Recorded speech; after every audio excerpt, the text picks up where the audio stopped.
@MAMANBCBG.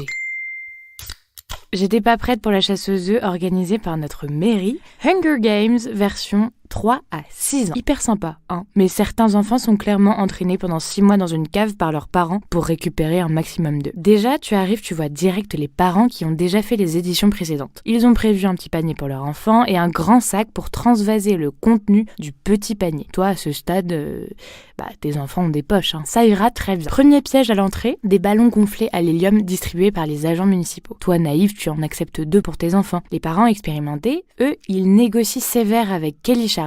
Non ma puce, ça va te gêner pendant la chasse. On les prendra après. Deuxième piège, choisir son emplacement à l'entrée des pelouses. Toi, tu te poses un peu au hasard, là où il y a de la place. Le parent qui joue la compète, lui, il a déjà inséré Anatole Kilian au chausse-pied juste derrière l'employé municipal chargé d'ouvrir la barrière.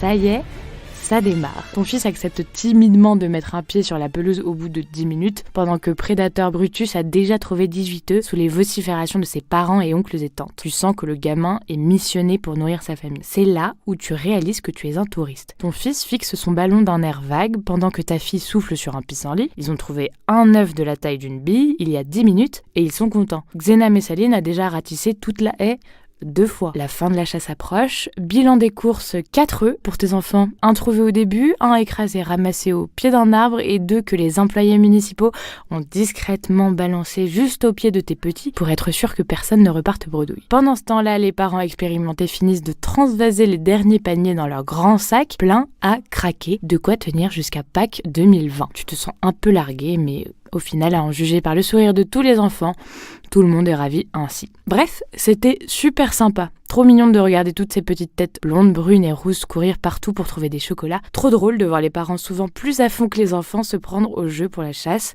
Voilà, une bonne expérience, pas tellement rentable en termes de chocolat, mais ça tombe bien, la rentabilité n'était pas le but recherché. Bon, je vous laisse, je dois fabriquer 1 ou 2 paniers pour l'année prochaine.